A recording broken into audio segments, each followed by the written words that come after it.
we requested Nate Olson join us. He's with us right now. He is from ScorebookLive.com. Nate, what do you got going on today? How are you? Well, I'm doing awesome. It's just another wonderful day, a beautiful fall day at Olson headquarters, Scorebook Live in Bryant, in beautiful Saline County. Just here with the dogs, turning out some copy and doing some research, reading about some high school football. So you can request me anytime, and I will answer. And I love that song. It's a great song. Tuesdays 12:30 until the end of the high school football season. If we could put that request in now. Nate, I'm there. Nate, last week I know we talked about Parkview, and they had been, they dominated over their first few games this year. Go into Lake Hamilton, safe to say, an upset that you might not have seen coming, dropping 24-14 to Lake Hamilton. Yeah. Lake Hamilton wins 24-14, and Lake Hamilton has kind of stood pat the whole year. We've had them near the top 10, the whole year, and they haven't really played, a great opponent. So we knew they were good. They lost their running back, Owen Miller. He's trying to play different positions, but not running back. And so Justin Crutcher has filled in more than admirably. In this game, has a breakout game, 173 yards and a touchdown. And Kevin Hughes and Grant Bearden also scored touchdowns.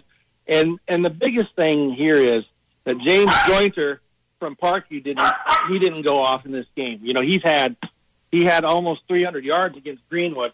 They contained him, and they did it with their defense, and they also did it with holding on to the ball. So, Parkview only had 12 offensive plays in the first half.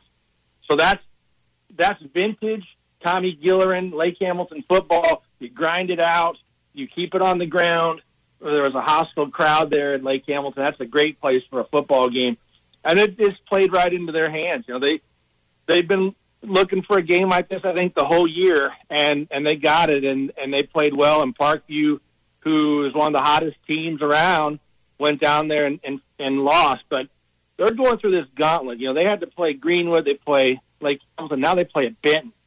And two of those three were on the road. So I still like Parkview a lot, but I think Lake Hamilton was kind of laying in wait for them. It was a perfect storm being at home, and they did a great job picking up that win. They are one of the best teams in the state, regardless of class. They can go toe-to-toe with a lot of teams with a big offensive line. Chase Jessup, who's, I think, committed to Arkansas State, and some good running backs. I mean, you lose your all-time leading rusher, and then Miller, and then Crusher comes in, and he's run for 600-700 yards and 173 in a game. That's pretty good. Nate, you got me excited last week. You thought that Springdale had a legitimate shot against Bentonville West Wolverines, and it was when it was all said and done, it was 40-0, and we got a running clock. So, does Springdale have a better shot this week against crosstown rival in Harbor? I'm just going to be honest with you. No, they don't. I don't mean to be negative. I really thought that game was going to be closer. Right? You got to give a lot of credit. Of course, you were there and saw it. Bentonville West, they've got a young offense, a young quarterback, but they came to play. I think what they looked at was, if we're going to stick around, in this upper echelon of this conference, we've got to win this game. This is a game we must win. I think their coach is probably telling them that all week long. This is a winnable game. If we want to be in the top 3 or 4 of the league, we've got to win this. We've got to bounce back. They didn't turn the ball over like they did against Fayetteville, and they did a good job. Springdale, looked like they didn't really know what hit them. And so this week, Harbor comes to town, and Harbor is kind of doing this resurgence tour where they went 0-4 the last 2 years and then used this pushier part of the schedule to get going. And so I don't see it being a close game. I'm sorry to tell you that.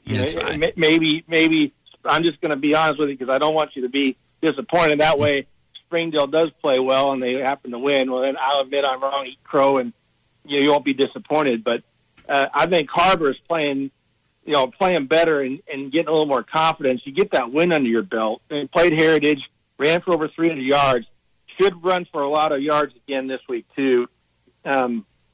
they have a good offense. They've just had a hard time hanging onto the ball. But Hudson Brewer, he's a great running back. Has run for a lot of yards this year, and Luke Buchanan's a good quarterback. So I expect him to put up some points again. I wouldn't think this would be close. And I think Springdale has only beaten them twice since they started playing in 06. So one of them was in 18, and the other one was the first year they started. So not a great track record for Springdale there. Yeah, I mean, ultimately, I'd like them to win, Nate, but just like so many other broadcasters know, win or lose, I still get paid. So at the end of the day, it doesn't matter. But you like to call a winner. No, you do, and that's a team that has a lot of tradition. They did, and then and you know when the school split, that hurt them a lot. But I still think Coach Hobbs, and you know him better than I do. You probably got to know him well at broadcasting the games, but I covered him as a player, and that's the kind of guy you need at a program like that. Somebody that remembers the days when they were good and has pride in the program. That's the kind of guy you need. And Zach Clark, he's doing a great job at Searcy. He did his best at Springdale. And they had some highlights while he was there. Just couldn't quite get him over the hump. But I like him a lot as a coach. But Hobbs, I think they have the right guy, and it's just going to be a process. You've got to get everything built up and all these good programs. Some of that started from scratch. It's starting in the weight room, the attitude, but you're also in a league where it has been very competitive over the years, and now might be the time where it's not as competitive to kind of try to make a run. But we'll see how it goes. I wouldn't be too discouraged. This year it might be kind of tough, but hopefully he can get, for the Bulldogs fans, he can get something going there and get it rebuilt. Yeah, you surely hope so. But it's not. It's one of those things not going to be done overnight. Another game that you that you seem to be pretty high on that you want to preview, Greenbrier at Harrison. How's that matchup going to go? Well, Greenbrier is undefeated. Farmington came in there a couple weeks ago and beat them, snapped their 22-game winning streak in the conference, snapped a home winning streak. I don't think that's set very well with them. And Greenbrier is a little bit like Lake Hamilton. They have beaten Arkadelphia, who's in the lower class. A couple other wins. They're undefeated. But this is the biggest game of the season for them, the toughest test. And I think Harrison's kind of like, fool me once, shame on me. Shame on you, fool me twice. They're going to be ready for this game is what I'm saying. And so I think it's going to be a big one for Cooper Wilcox. He's their quarterback at Greenbrier. He is a do-everything kind of guy. He can run the ball. He's a good passer. They rely on him a great deal. So what it's really going to come down to is, can Harrison slow him down? And if they can, they'll be able to win the game. Their defense is very good. They did give up a lot of points to Farmington, 26 in a row to be exact. And they had them really stymied. And then there were some turnovers involved and block punts involved in that too.